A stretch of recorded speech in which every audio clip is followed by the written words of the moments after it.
Hey, it's Chris. So, what's going on right now lately? Too big to fail?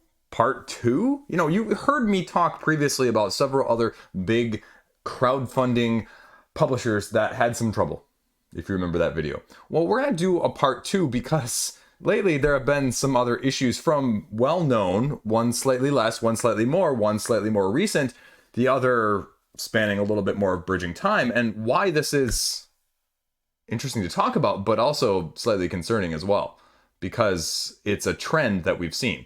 Let's do this. So what am I talking about when I say that, right? Well, we have two big major examples we're going to go through in this video. One, Mythic.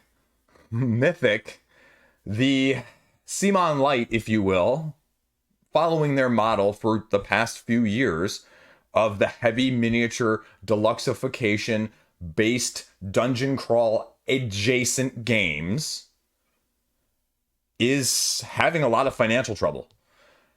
And there were some rumblings, there was some smoke a few months ago where there was a big issue of not a lot of updates across their multiple spanning campaigns that had been yet to have recent information. Anastair, Six Siege, Darkest Dungeon. Then you had also the more latest Enchanters going to retail instead of to crowdfunding. Hell, the Last Saga. You know, multiple games that sort of fit that mold, so to speak, literally, figuratively speaking, of course. And sort of a lack of transparency, a lack of updates. And then the other thing that sort of just happened over the Thanksgiving break holiday, when all the big sales were going on, right, with Black Friday, something very peculiar happened. Darkest Dungeon all of a sudden became up for sale, right? This is literally being brought to backers as it was going on, and they were selling it widely, sending emails out saying that they were offering it for a discount. We're not offering it anywhere near the price of post-retail campaigns that we've done in the past. We're trying to, it looked like, get rid of stock. And now you have to wonder and go, was that really the last straw of them saying, hey, we need to reorganize? Now, they put out a mission statement or an explanation on their website. Now, actually, I take that back. They didn't put it out on their website. If you go to Mythic's website, or when I did prior to filming this, it wasn't actually on Mythic's website. It was actually just on their Facebook page, because that's how you know it's official, right? So here you've got the statement from Mythic Games. They say the rationalization of the portfolio, the reorganization of the teams, and the digitalization of the company. So basically, they're having to let go a lot of people, and they're having to sell off a lot of properties, which is the rationalization of the portfolio, meaning they can't keep up with the stuff that's kind of there. So they're selling it off so that they don't have to worry about maintaining it or having the overhead from it, and so that other people can deal with it from the same aspect. So what does that actually mean, though? That means that they sold off properties that you're familiar with. They sold Monolith, Reichbusters, as well as Solomon Kane. And then they sent over, or sold, you know, in that sense, to Simon, Super Fantasy Brawl, Enchanters, and Theme Watchers. What you didn't hear me say was any of those products that I mentioned that are still pending on crowdfunding. So hopefully that will help those projects stay afloat, because what we've always had concerns about, there hasn't been any truth to that we know for sure, factually based, Peter robbing to pay Paul when it comes to some of these larger crowdfundings. There's always been a concern, a suspicion, a Cthulhu Wars-esque vibe, but there's not been any actual, okay, sorry guys, we had to you know, do that, boom, boom, boom. And that appears what's sort of going on here, right? They're selling all their other properties to keep these other ones from failing in the first place, I have to believe. So again, not too big to fail. The other issue that just literally came about earlier in the week of me filming this was the one I criticized a week or two ago when it launched. And I said, WTF Loan Shark Games, what are you guys doing with Lords of Vegas? With this reprint, relaunch campaign, throwing in a mandatory 5 to 6 player expansion, raising the base cost basically to $100 for a game that's been hard to get and that people don't want all the superfluous extras in terms of 2 or 3 expansions with in the first place. Well, they canceled. And they said, we're going to reorganize and we're going to try and come back later with maybe a better price point and a better plan.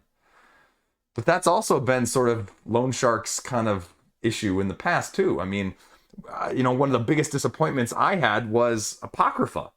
Apocrypha, the game that had so much potential, and I got suckered in from a deck building cooperative, just exploration based system that just seemed so good on the surface and was just one of, if not the worstly executed game I've ever seen in my collection. The execution was just terrible. The rules were completely unusable. It was barely fixable from a redo standpoint by the consumer, that people basically house ruled to get it to actually work, because underneath there was actually a game there that was probably worth playing, but you couldn't dig yourself into it or out of it if your life depended on it.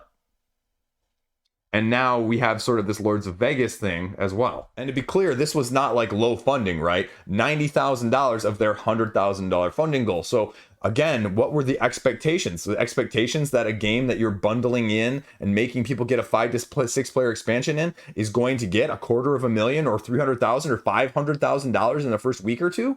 Especially when the market has changed. It doesn't appear that you've kept up with the crowdfunding market, and you're still getting $90,000, but why did you need $100,000 for this?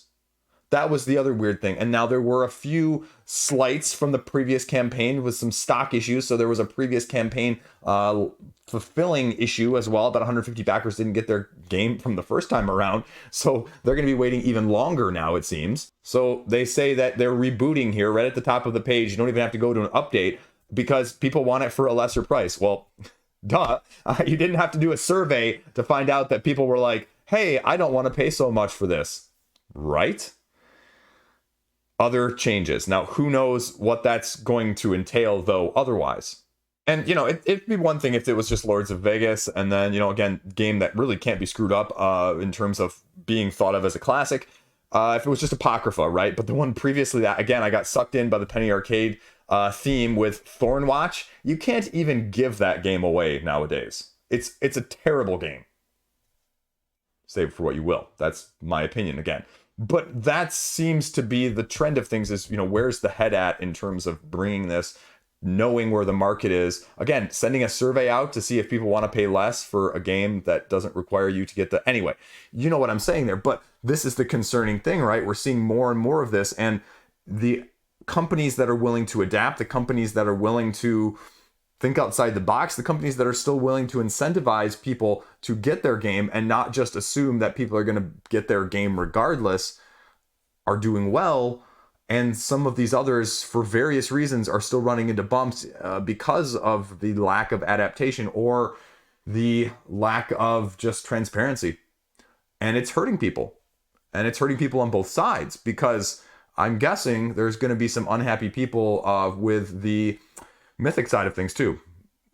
Is everybody going to get their pledge? I hope so.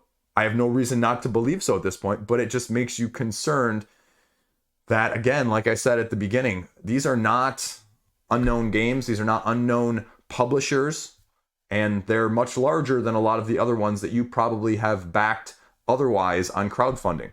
So be careful, be careful, be careful. That's all I got. Actually, hold your horses here. Actually, hold your horses here. One last thing, because we can't do a Too Big to Fail without talking about my favorite Penguin and Panda Publishing and Onimaru. It's been months since we've talked about that, right? Everything is going according to plan? What?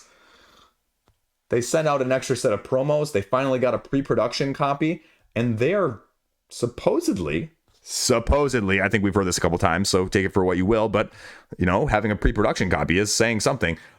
They allowed people to actually open the Pledge Manager and get promos like several other companies have done, and they're in full swing of production.